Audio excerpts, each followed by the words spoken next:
people you're allowed to have in your store. So some recommendations that I've been giving other florists on having a COVID conscious holiday open house is to just stretch that timeline out. And what does that look like? Well, I recommend anywhere from 3 days to 5 days to maybe even a full business week. For florists, that's usually Monday through Saturday. And that doesn't mean that you have to remove the fun.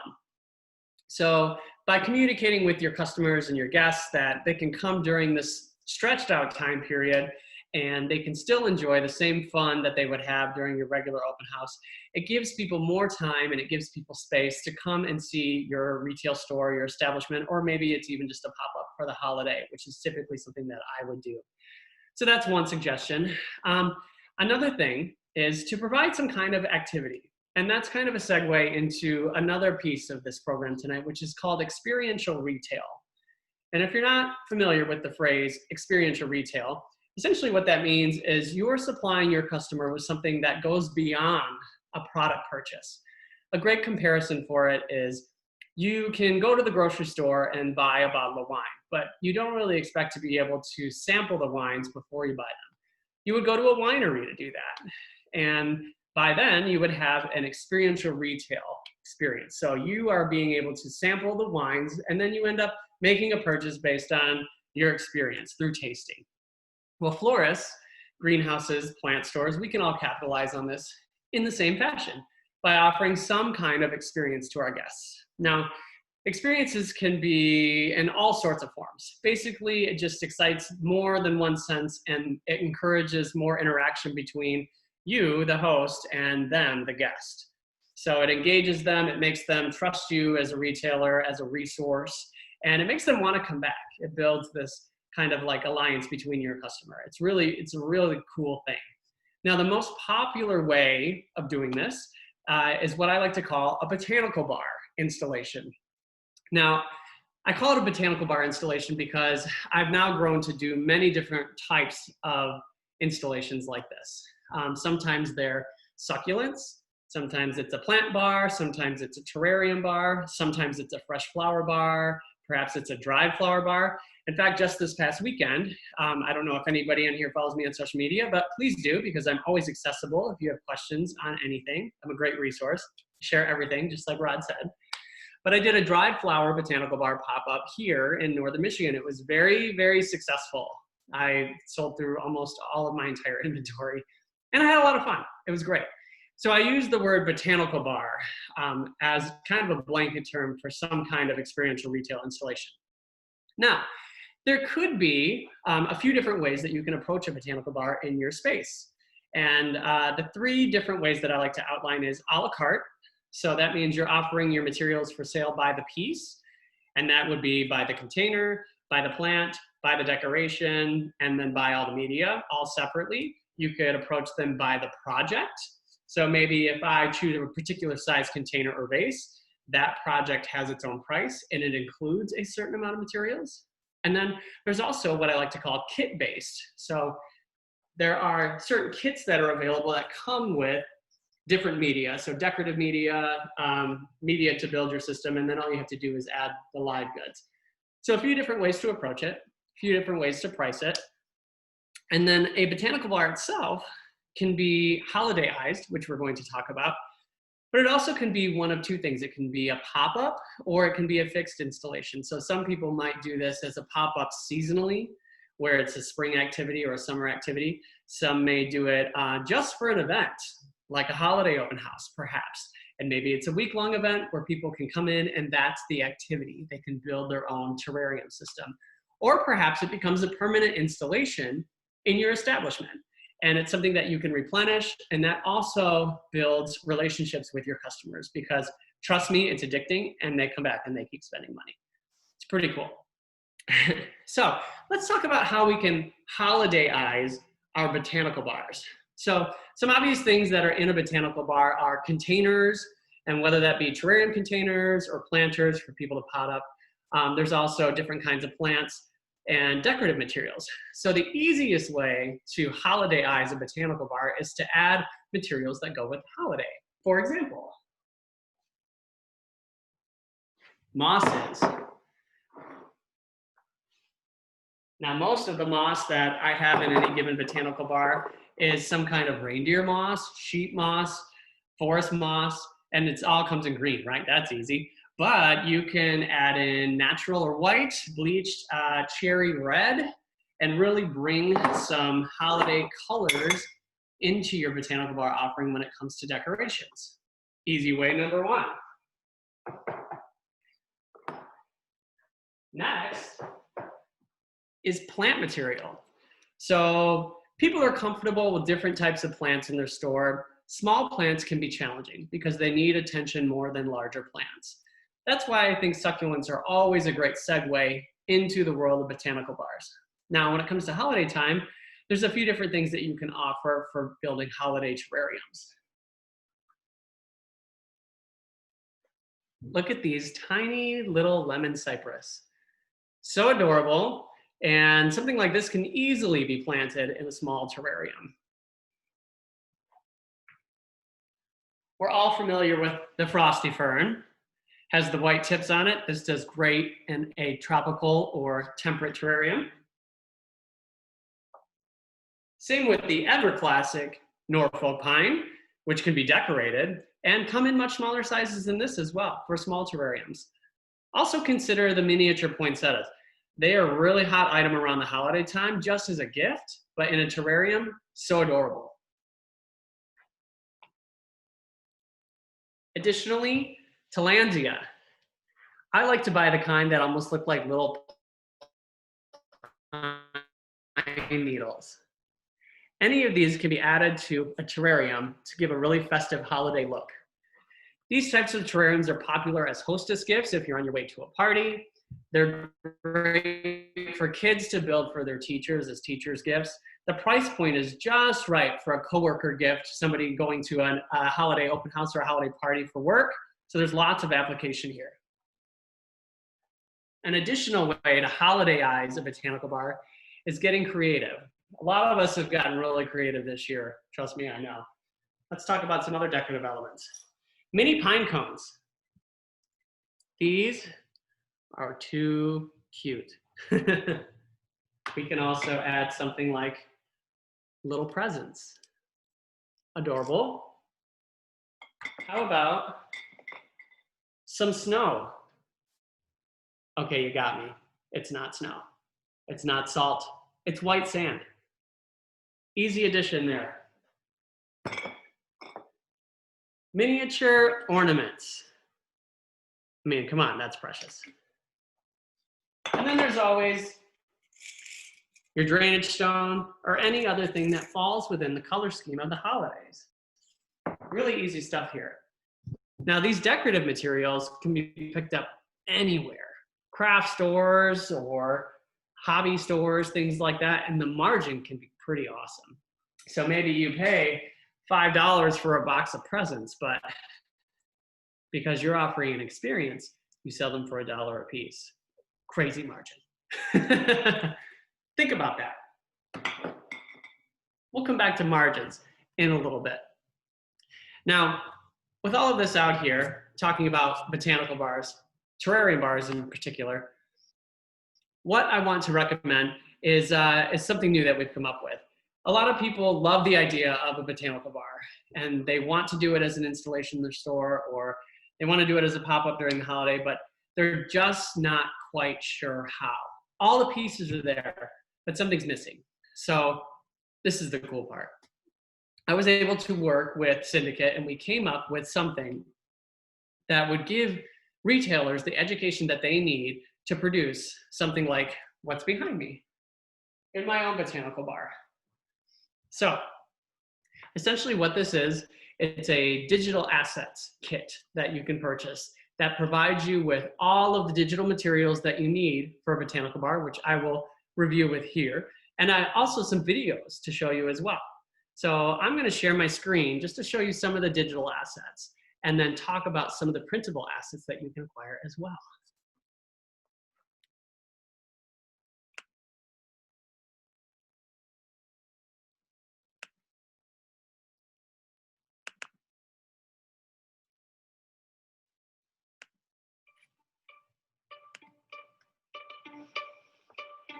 These days, you can do anything with your phone. Order a pizza, watch a movie.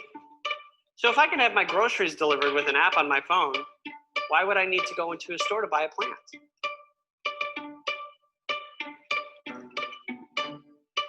These fun and engaging kits offer more than just a product purchase. Each one is designed to offer an opportunity for connection. A unique experience that customers are craving and will keep them coming back to your store.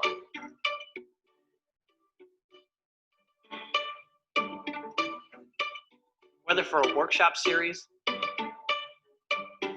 a fixed installation, or a pop-up shop, these kits are sure to keep them coming back for more. So I guess there's some things that your phone can't do, like create a hands-on retail experience. But we can.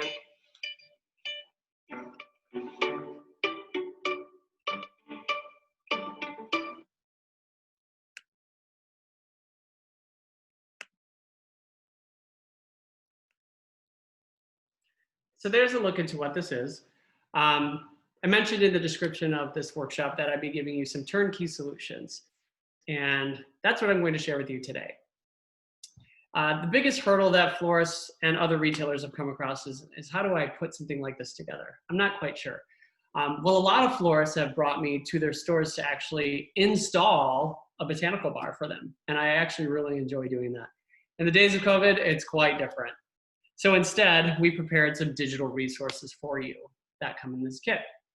So I'm going to go over a few of those resources just so you can see what they are and how they work. And then I also want to share some of the educational video assets, just a snippet or a few, so you can see what's included in it.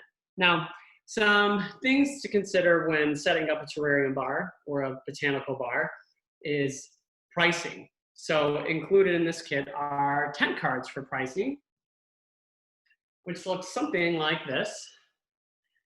And these are printable and branded, and you can add your own logo to them, which is really cool. And then you can write out the price of everything if you're selling projects a la carte or selling them by project base. Signage. It's important to be able to display some signage in a space that's dedicated for guests to build their own systems. In the kit, you're able to choose from about 12 different table signs that you can print and have in a frame in your botanical bar.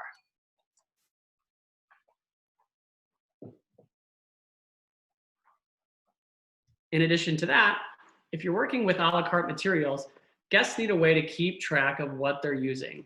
So if I'm building a terrarium and I use however many shots of soil, drainage stone, however many plants in a container, how do I keep track of what that looks like? So I created bar tabs. Aha, there's a theme here. The bar tabs are printable on little notepads, and you can even brand them with your own logo. So if you have your logo, it can go at the top. On these in particular, I put my Venmo handle at the bottom here, and that was for my pop-up shop last weekend. That way, people could pay me through Venmo, and it limited the interaction I had to have with guests, their money, and their credit cards. And I like to use a little restaurant spike and stack my orders on them so I can reconcile at the end of the day. It's pretty fun. Some other things, a social media checklist. This is something that's really important. And this goes across the board for holiday open house. If you're going to host an event, whether it's in person or virtual, you have to be able to promote it. So the social media checklist suggests different kinds of events you can have. It also suggests how to create the event, when to share, what to share, and how frequently, especially leading up to the event. So really important information there. Some other things. Recipe cards. This one's a fun one for me. Each container type, all container types, have a certain amount of materials that can go into them. So we created recipe cards for different kind of terrarium systems. These essentially tell you how much drainage, soil, plant material, and decorative material is appropriate for any particular size or type of container. The biggest thing post-workshop is always care. So we've created printable care sheets. Now these are based on different types of terrarium systems. Open terrariums, closed terrariums, and terrariums with tillandsia, or air plants. Now I'm just going to take a second to read the chat really quick because I thought I saw some things coming through. Okay, cool. If you have any questions, feel free to type them in there and I will try to get to them at the end as well. Some other things that I would like to show you are some digital assets that come with the kit, or come with this particular kit. And these are educational videos that tell you things like how to merchandise a botanical bar, how to properly construct terrariums, how to host guests and have workshops. So let me show you just a little bit of what that looks like.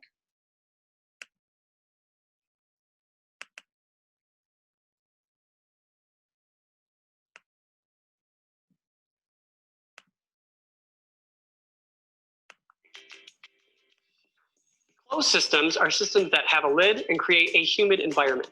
These types of systems are best for tropical plants and ferns.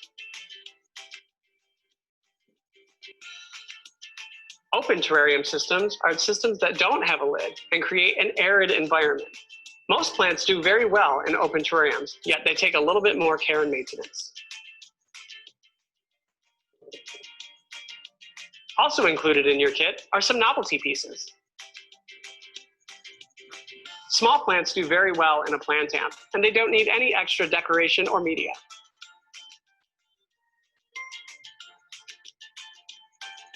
Most terrariums can be constructed in 4 simple steps.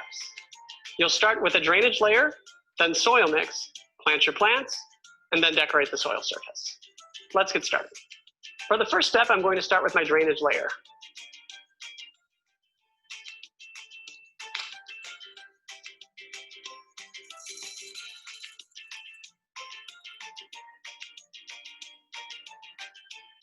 Because most terrarium glass doesn't have a drainage hole, the drainage layer allows a place for the water to shed away to. When you add water to the terrarium, it has some place to go. As the soil dries out, it will wick the water back up and the plants can use it. That tells you how to properly build a terrarium. Let's look at some others.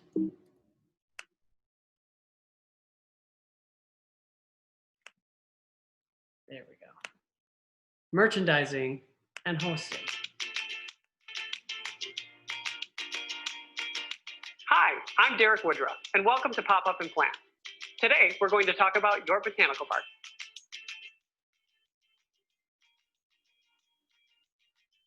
When styling your botanical bar, it's important to keep things like with like. So we're going to start with our terrarium glass and our novelties. Your finer pieces of glass, you should keep on the top shelf.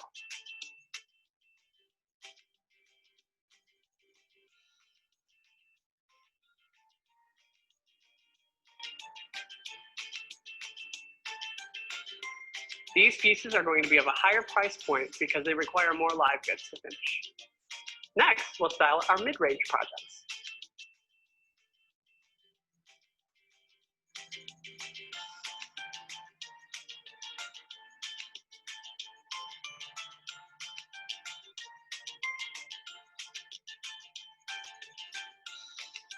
You'll find that the most popular projects are the small projects, so it's important to keep them together and easily accessible.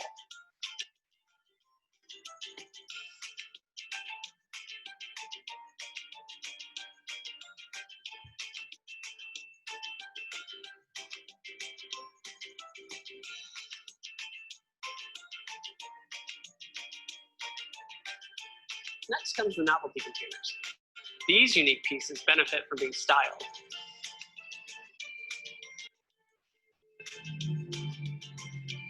Be sure to keep a plant amp out so that your guests can play with the acoustics.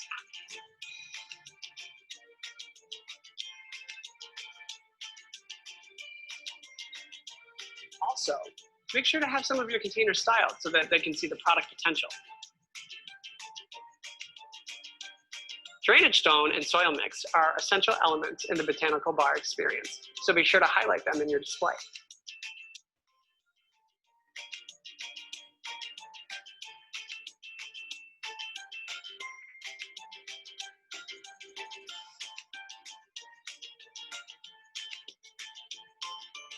Terrarium tools are specially designed with long handles to make designing and maintaining your terrarium easy.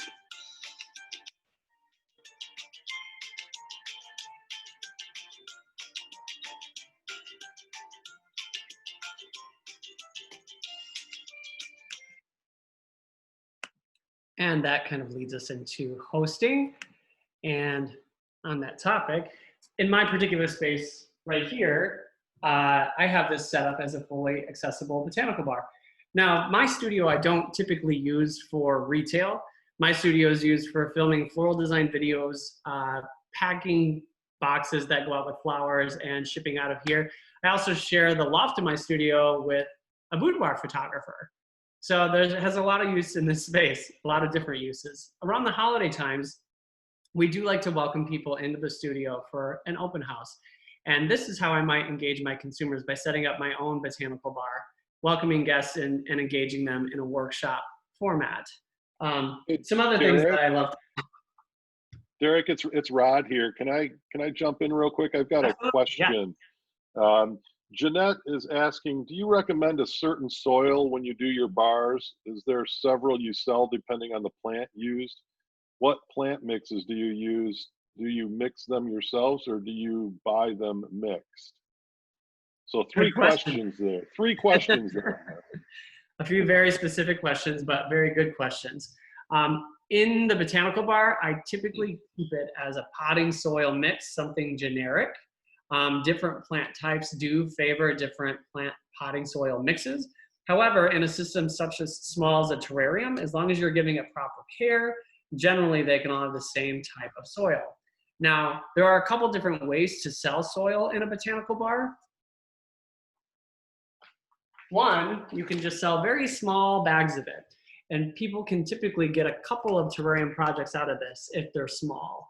If you have a larger terrarium type, like this big girl up on my top shelf here, she actually takes a couple of bags of this. Another way to sell is a la carte. So you have a soil bin accessible to your guests, and you can measure that by the cup, the scoop, or even the shot. I like to have shot glasses available. These are actually votives. And this helps me measure what my guests are using in their particular terrarium projects. They can also fill those out in their botanical bar tabs. Another question I'll address that comes up really quickly is charcoal. People often ask, do I need to supply charcoal for my botanical bar terrarium projects? Charcoal is a cleaning agent. People use it in aquariums and in terrariums to help keep the systems clean. Terrariums being small as they are, as long as you're providing the right amount of care for your system and it's getting the appropriate amount of light, it generally doesn't need charcoal. I have had that in my displays before, but it turns out to be pretty pricey, especially when you're buying it in bulk like that. And it really drives the price of the terrarium up. So as long as you're teaching your customers how to properly care for their terrarium system, you're usually good to go. That's a great question. Thank you.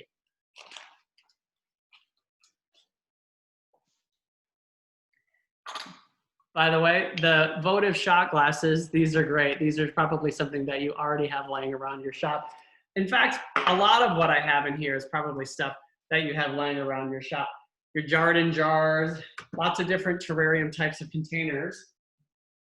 Actually, this 6-inch bubble bowl was always the biggest seller when we had this as a permanent installation in the store. It was because the price point was right. It kept kids from overfilling and overbuilding large terrarium systems, and it made a really great size gift to give a friend or a host or a teacher. I also merchandise with accessories. So things like plant misters to take care of terrariums, also terrarium tools. I generally have them out for guests to use. So these can also be sold a la carte. If they like that spade shovel so much that they want to put it into their little garden, you can sell it for $4. They'll buy it. Or you can sell them on the card as a full set for full price.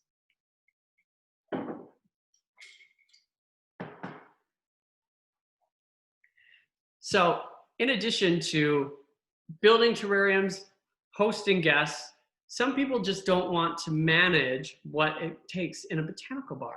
So people are afraid of the idea of babysitting, or if they're busy with holiday work, maybe it's a small store and they only have a few workers. So we created another asset that could be put onto a monitor in a botanical bar and just plays over and over again for your guests to come in and watch and build their own systems.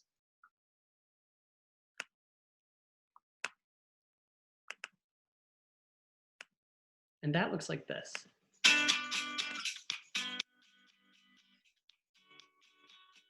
Welcome to the Botanical Bar. Here you're invited to create your own terrarium or plant project. You'll start by selecting your container and pairing the appropriate plant materials. From here, most terrariums can be built in 4 simple steps. Step 1 is your drainage layer. Step 2, soil mix. Step 3, plant your plants. Step 4, add your decoration to the soil surface.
Now that you've completed your plant project, check in with your host to find out how to take care of your new terrarium.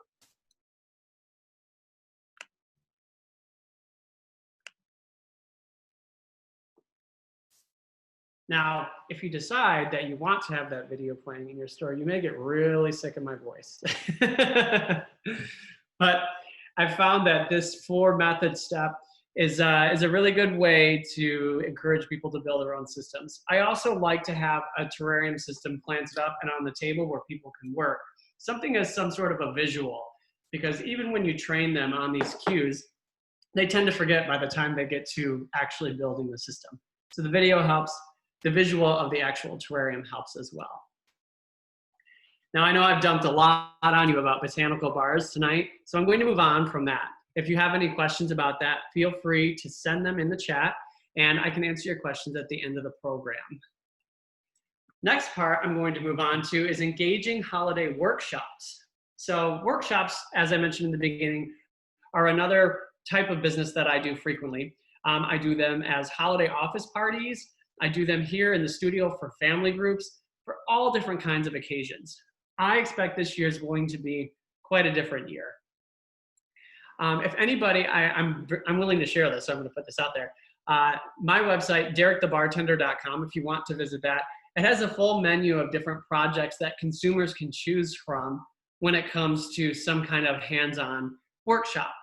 I've got some pricing on there too to give you an idea of how much I sell them for. I kind of price things out on a per person basis. If it's in studio or if I'm going to a location, sometimes it's at a restaurant because they've rented a space for their meal. Sometimes it's at their store, their salon, something like that, and we can do the project there. But that's kind of how I break that down. A couple of the most popular ones, terrariums, obviously, which we've talked about. That can also be a workshop as well, but also floral design workshops. I want to share a new tool with you that's available. And I want to show you how it works, because not only is it a cool tool for floral designers, but it makes floral arranging easy in a workshop, especially in a consumer workshop. So if I'm hosting a consumer floral workshop, everybody gets their own vase, something like this. This is just a 7-inch pebble stone vase. No grid tape or anything like that, no mechanic. Instead, I give them a DIY floral grid to use. This is what this looks like. So this sits right on top of the vase.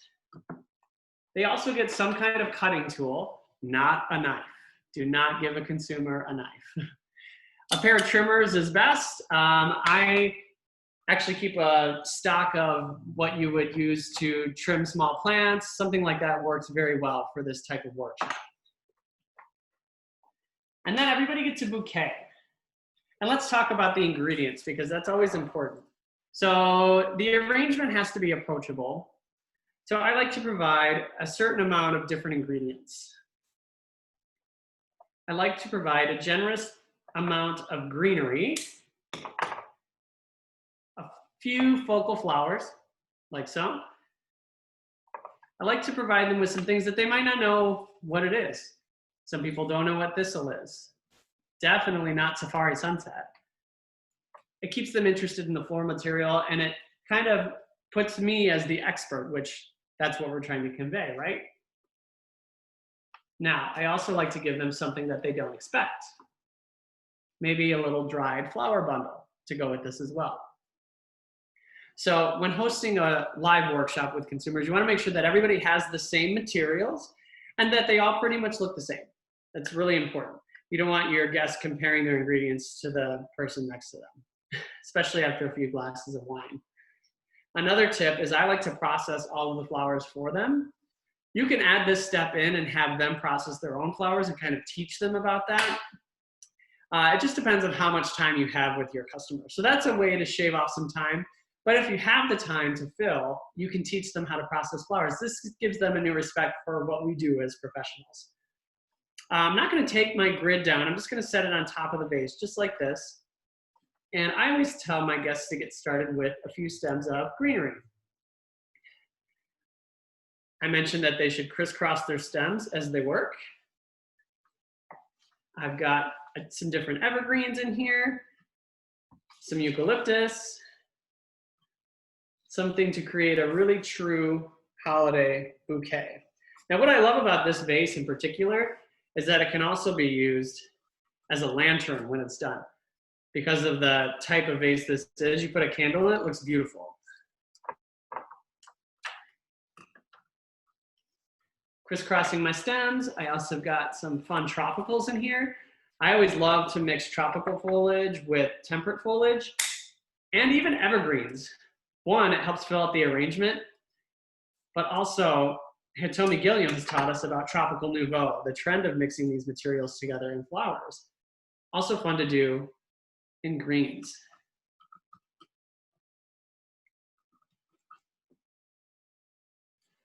After they get their greens in their vase. Oh, and by the way, just like we do in the store where we push our materials on the floor, let your guests do that. They're immediately like, oh my gosh, really? But they don't get to do that at home. So let them make a mess. You can clean up after they leave. Next, I might move on to something that has some laterals, like the thistle. Now, if I have a large enough stem, I can cut it into smaller stems. And I always tell them to remove the foliage that falls below the water line, or in this case, the grid line.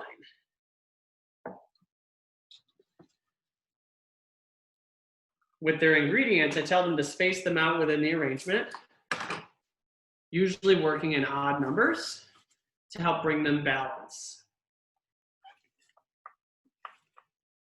This is a cool, fun little hibiscus foliage here. Fits right in.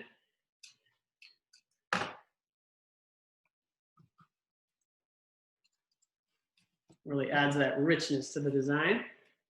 Safari sunset.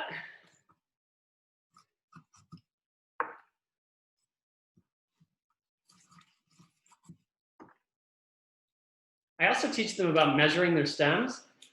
So often designers will see me hold my stem up to the counter, and it's because I'm measuring where I want that stem to go within the arrangement. That's a great tip to teach consumers.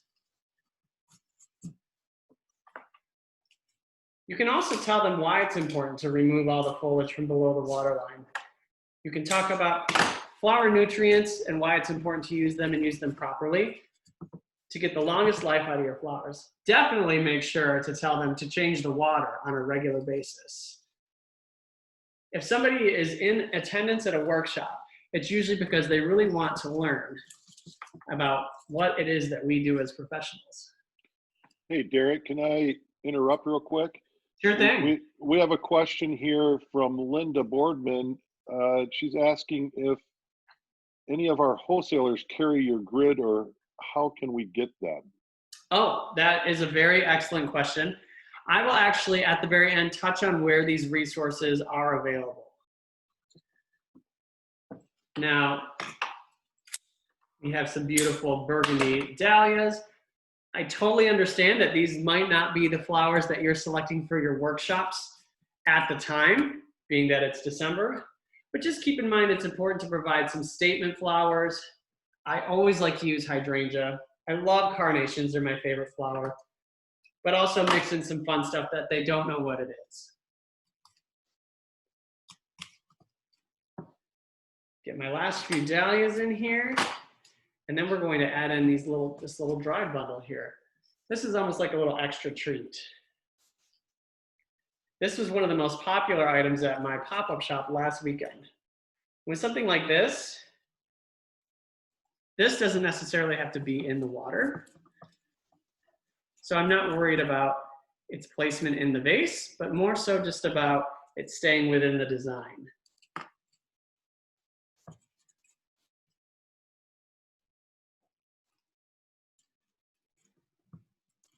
And this really helps bring that white up into the design. So when we look at something as color rich as this, we don't only see those white dahlias.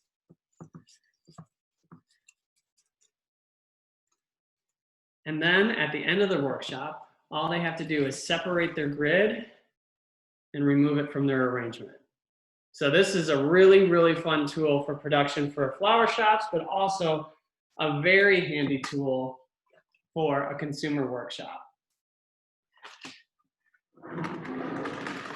Now, let's say you've got some customers that do not want to get together in person for a workshop. They love the idea of a floral arrangement or a terrarium, but they're just not comfortable getting everybody together from work. Maybe it's because they work remotely all the time and they haven't seen each other, and they're just trying to respect those social distance practices. Another way to do this is to host virtual workshops. Now, I can provide you with a few tips on how to do that. Zoom, in my experience, is the easiest and the best platform. You just create your own Zoom account, and they give you an ID that you can share with your guests after promoting it, getting those who sign up. If it's local, you can deliver materials ahead of time. Depending on whether or not you ship, you can ship your materials to them as well. If you're not quite ready to take the leap into virtual workshops, we've also created a kit under Pop-Up and Plant to help take care of this as well. We've actually created a kit for 12. So you as a retailer can purchase a terrarium workshop for 12 guests. That includes everything from the terrarium kit with all the media, the live plant material, and the tools, all shipped to you or whomever is hosting the event. From there, you can deliver the materials or separate them to whomever is participating. You also get a virtual workshop with me. So if you're not ready to take the leap in hosting a virtual workshop, you just select the time, I control the calendar, and we get a workshop with me, kind of just like this. You mark the product up just like you would a retail sale, and you get to make the margin on the workshop, providing the service to your customers, and you don't even have to host the workshop. So that's kind of cool. At least I think it is. I enjoy this. I've been doing this a while, and I could probably do it in my sleep at this point. But I definitely understand that not all retailers are set up for something like this. So a couple of housekeeping, and to respond to that question in particular, the grid, as well as the marketing and educational kit for Botanical Bars, you can find at 46spruce.com. Particularly, they have a professional account, so you can sign up to be a 46 and Spruce professional, which will give you access to the kit. The grid is available on the main site. it will eventually be available at your local wholesaler. As far as all of the containers, mosses, things like that to stock a Botanical Bar, you can also find them on 46andspruce.com, or you can buy them from your favorite wholesaler. So lots of different avenues to purchase these things. These materials were brought forward to you in a crazy time just to get creative, and some things I've been working on for a while. So I hope that you like them. Are there any more questions before we wrap up the workshop? I don't know if anybody wants to type a question in, or they can unmute themselves. Rod, I think you're in control, so you let me know. Yeah, I can unmute people if you'd like to be unmuted. And I'm looking at the chat room right now, and I don't see any more questions in the chat room. Like I said, I'm always available on social media. You can find me at Floral Underground or Derek the Bartender on Instagram. My Facebook is Floral Underground or Derek Woodruff. My website is floralunderground.com or derekthebartender.com, and you can always send an inquiry through the website. And I'm always happy to share any kind of tips, tricks, resources, or anything like that as well, if you think of something after this workshop is done. Thank you to Great Lakes Floral Association for hosting me, and thanks to Syndicate Sales for sponsoring me in this strange time of Zoom regional meetings. And in the future, it may be a hybrid of both. Who knows? That way that everybody can come. Derek, thank you very much. That was incredible. You are, again, a wealth of knowledge, and thank you for sharing all those wonderful ideas. We really appreciate you being with us, and a lot of great little tips and tricks there. So thank you. That was an excellent presentation. And on that note, I'd like to introduce Jeanette Boline from Goodrow the Florist in Saginaw, Michigan. Jeanette is past board member, past president, past treasurer. She's been involved with our organization for many, many, many years. And she is currently the chairperson of our regional meetings. And I want to thank Jeanette for all of her help in pulling this off. And I think she's going to help us award a few prizes for some of the best costumes we've seen tonight. Jeanette, are you here? Yes, I'm here. Can you hear me? Oh, yeah. Yeah.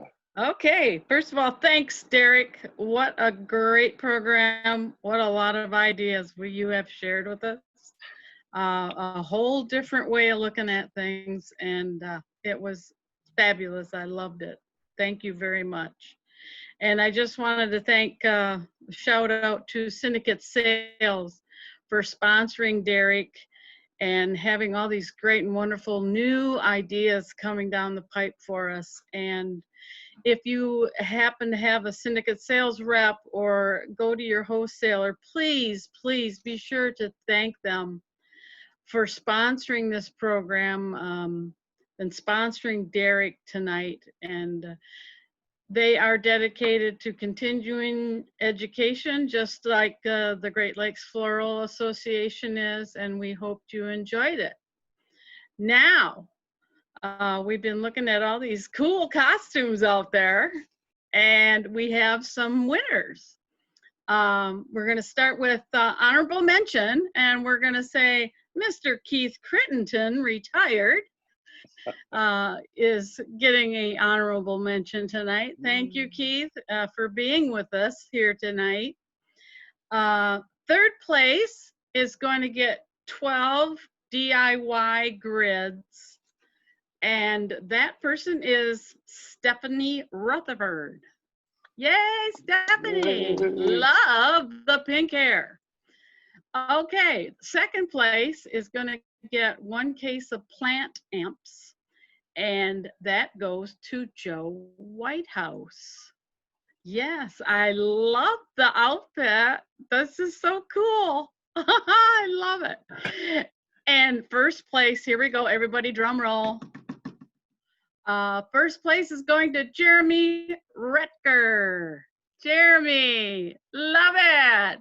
Love it. Love the little skeleton. It's so cool. Anyway, Jeremy's going to get 12 DIY grids, 1 case of DIY terrarium kits, a floating orb, and 1 case of plant amps. So congratulations, everyone. Way, great job. Yeah. Thanks again, Derek. Jeanette, thank you. I appreciate you announcing our winners there. Congratulations to all of those great costumes, and we really appreciate everybody getting dressed up for the fun tonight, and we'll look forward to doing this again soon. We'll wish you all a very happy and profitable and safe holiday season, and take care of yourselves. If we can ever be of service, please let us know. And there was one question, and I am recording this, and I will get it uploaded to our YouTube channel. Hopefully in the next few days, you can check back. Again, it's at Great Lakes Floral Association on YouTube, and watch for it there. I'll try to put a link up on the website as well once I get that loaded up there. So again, thank you, everybody. Thank you, Derek. Thank you, Syndicate Sales. And on that note, are there any more questions or anything at all? Or should we sign off and call it good? All right, I don't see anything. So thanks all. Have a good evening. Thank you.